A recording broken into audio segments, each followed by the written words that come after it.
Welcome back. It's time for Press Review, where we take a look at what's making headlines across our dailies. And today we're going to be focusing mainly on the main papers, the Daily Nation as well as the Standard. And joining me for that discussion is Dan Manzo, Makueni Member of Parliament, as well as Tom Odege Nyatike, Member of Parliament. Welcome to the show, gents.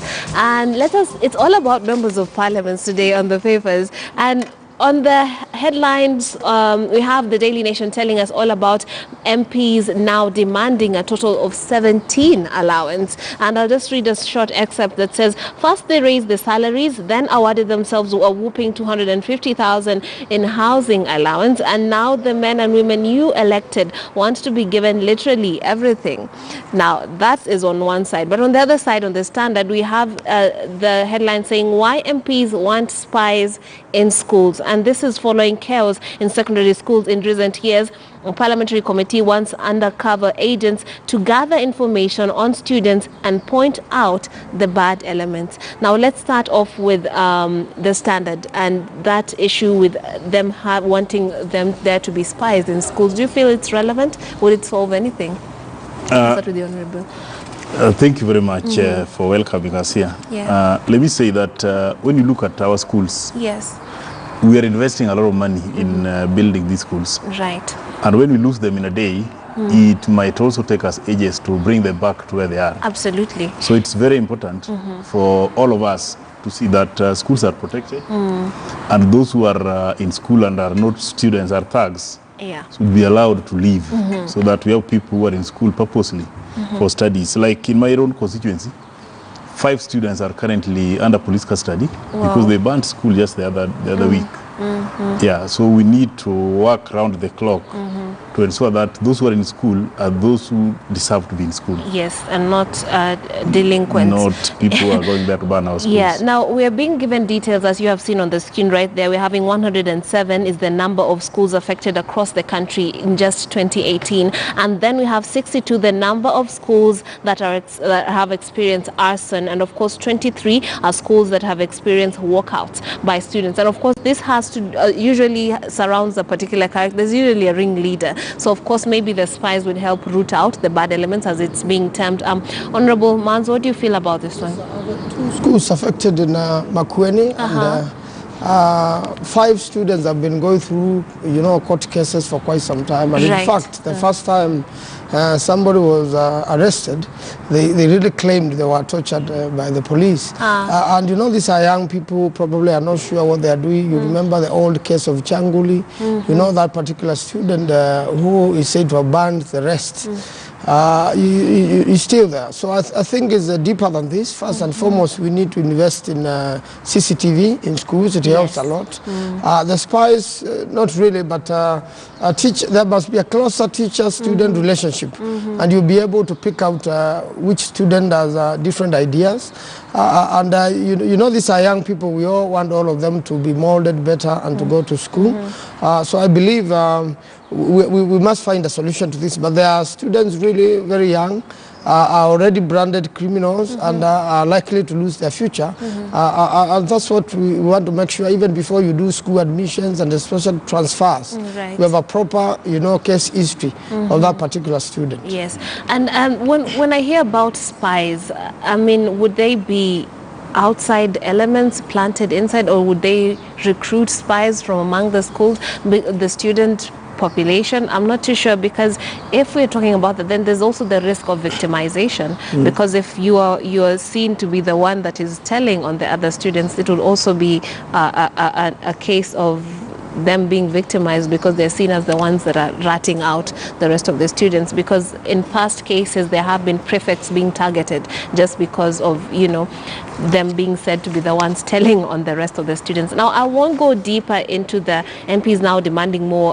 allowances, because that is a story that we're going to be discussing in our next segment, so I'm going to skip that. But of course there's more on the headlines, and another story that has made headlines is our courts hit 1 million signatures for law change. Now this has to do with the Punguza Mizigo a constitutional amendment bill of 2019 advocates for the reduction of the number of MPs from the current 416 to 147. I'll start with the Honorable Odege. If it's true he has managed 1 million signatures, I'll congratulate him for that. Really? But let's wait and see. Because well, the people say he has. It might be 1 million in black and white here.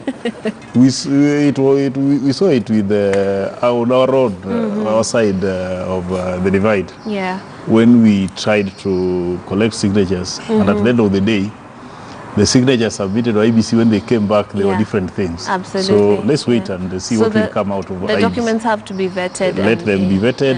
If he gets 1 million, we'll pick it up from there and move on. That's the law. Yes, sorry. Remember last time when signatures were verified, they were reduced substantially. But I want to agree that Kenyans want changes in the constitution, although these are proposals. And some of the proposals I've had is to scrap the women member of parliament. I've had to scrap Senate. I've had all manner of proposals, and to reorganize the boundaries of constituencies, to scrap some counties.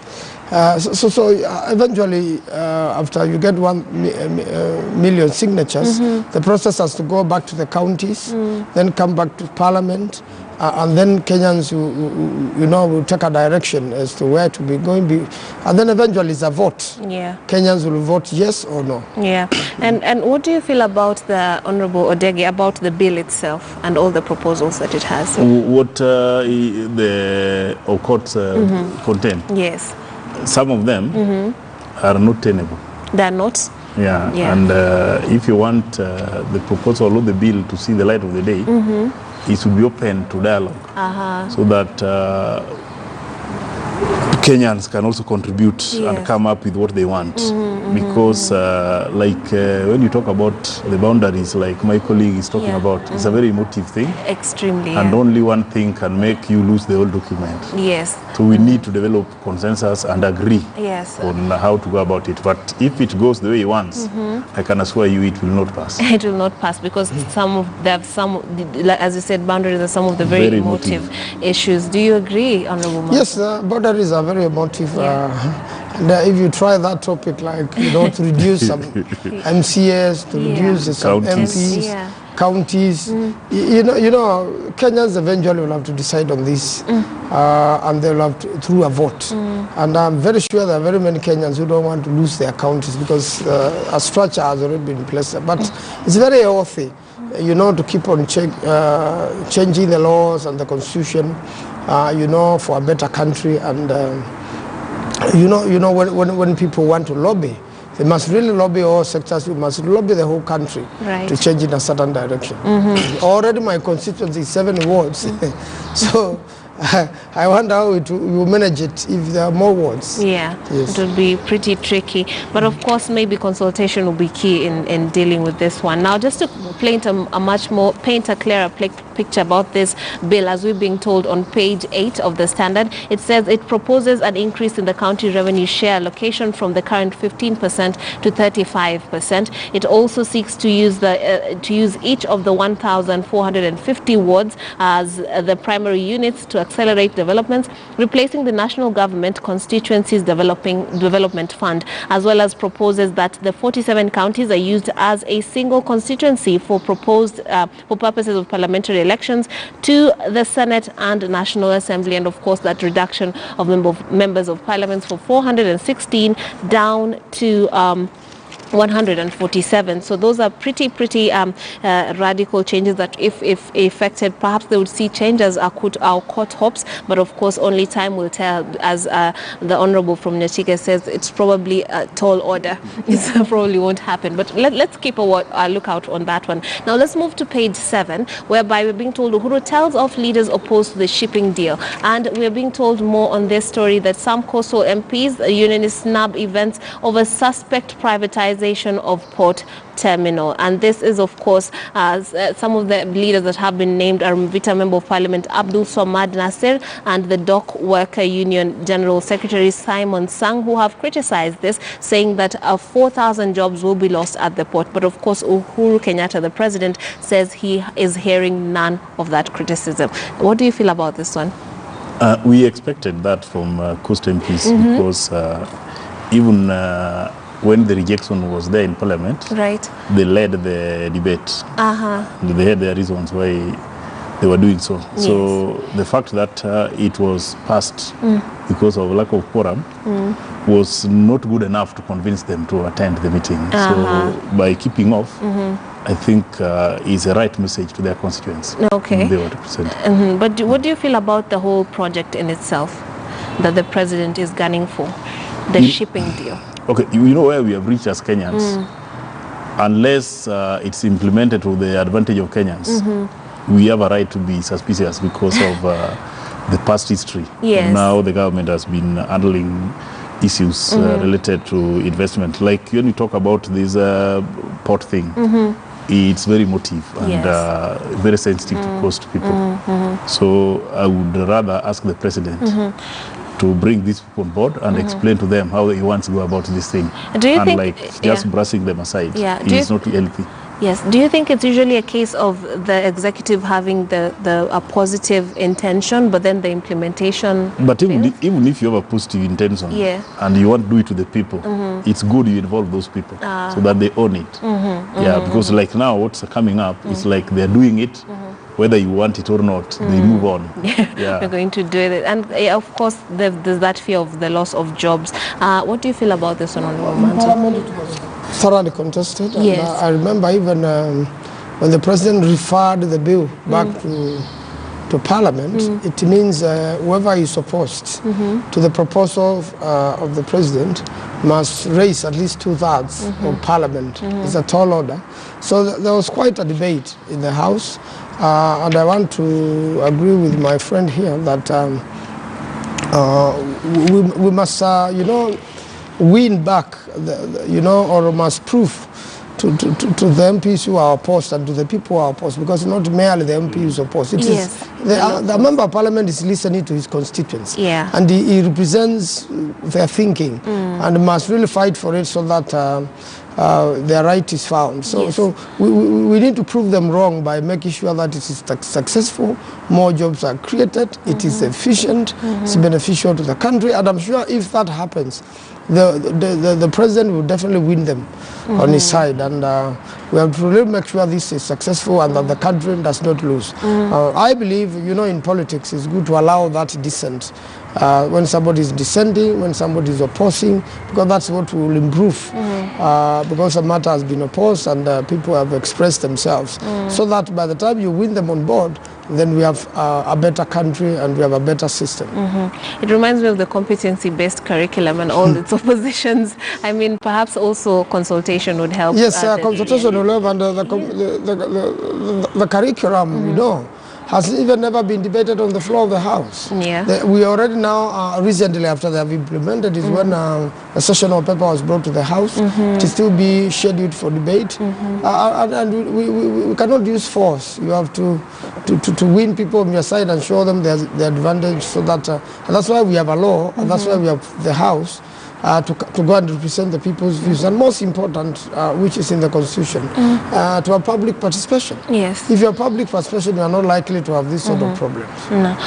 Let's move on to page 4 of the Standard. We're being told states to import maize as silo stocks run dry. And this has, of course, in yesterday's paper, we're being told that it has elicited a lot of anger from stakeholders, of course, with some. Now, there are 2 reports that are being talked about here. The Tegemeo Institute of Agricultural Policy and Development, a public think tank, says in a statement that there is need for these particular imports. But according to the January Food Security Report by the ministry, farmers still hold a significant portion of maize stocks, hoping that the prices will rise so that they can make the profit that they need to actually stay in business. Now, Honorable, here, I will support the government. You support the government? Yeah, because if farmers are holding their maize, and Kenyans are at a risk of going with hunger. Yes. It's the duty of the state to protect Kenyans.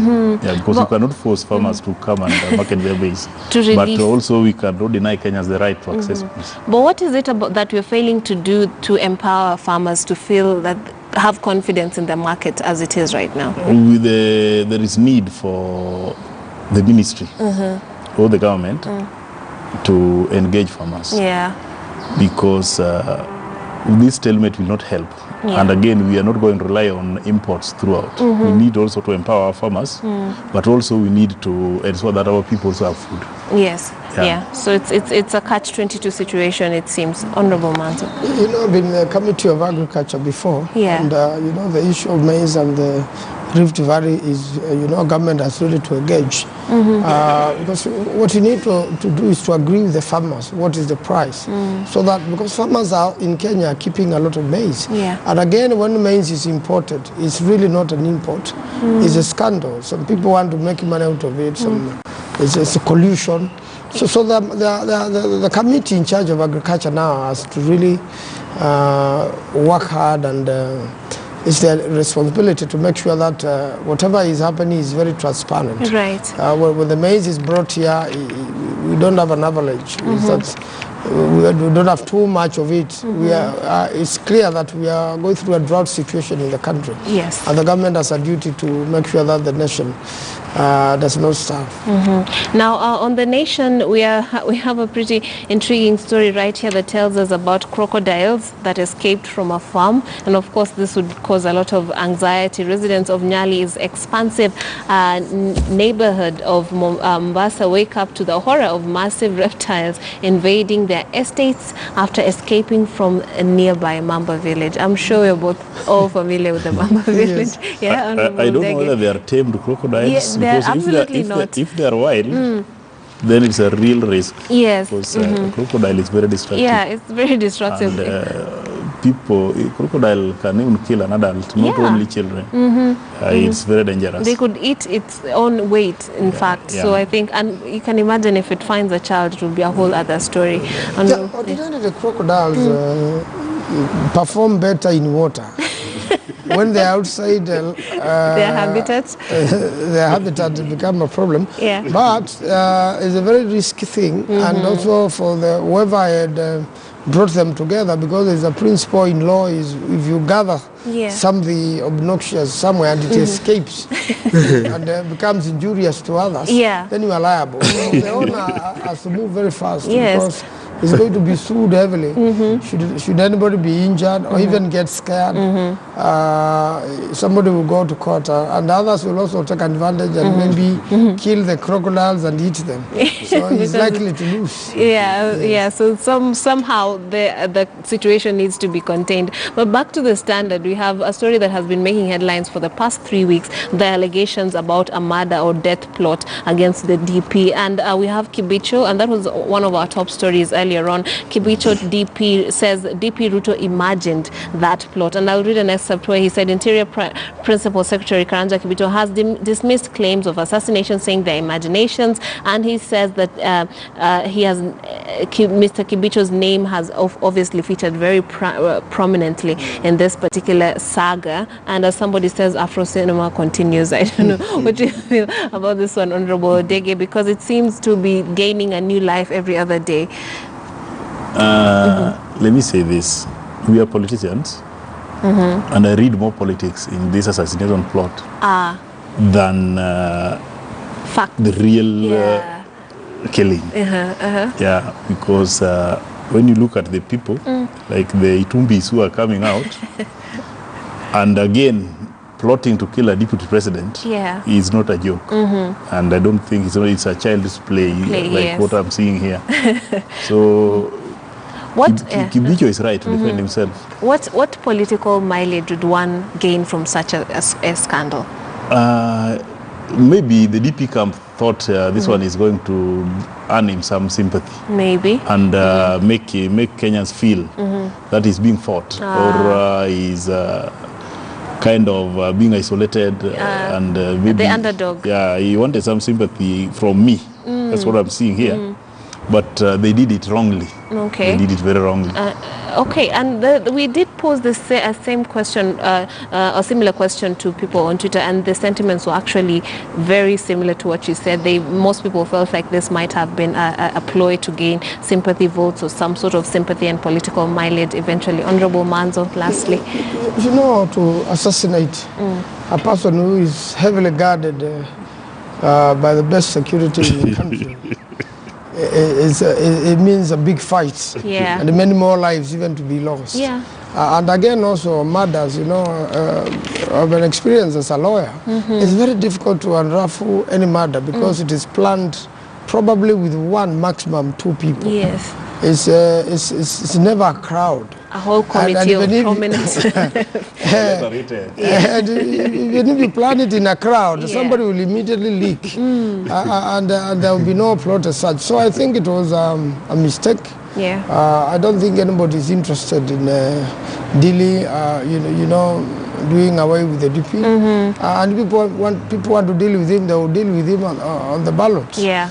I think this was really totally unnecessary. And even the way now our journalist, our very good friend Itumbe, has suffered in this matter is really unnecessary. It's unnecessary. Yes. Yeah, and I mean, Kibicho did eventually say that the Interior Ministry would not be distracted, but continue providing security to all Kenyans as it is mandated to. And if you want more interesting story, you need to take a look at the Standard. Page 3 has a very interesting story about a blind teacher who's making inroads in that part of her country, as well as page 2 giving us interesting pictorials on a wedding that happened recently, whereby a couple was ferried on what looks like what we'd call on mkokoteni, basically. So take a look at the page 2 of the Standard and see that those beautiful pictures. But we want to get deep into that. Let's take a short break. When we come back, we take a look at that story that has tongues wagging about the allowances that the MPs are demanding for. But for now, let's take a short break.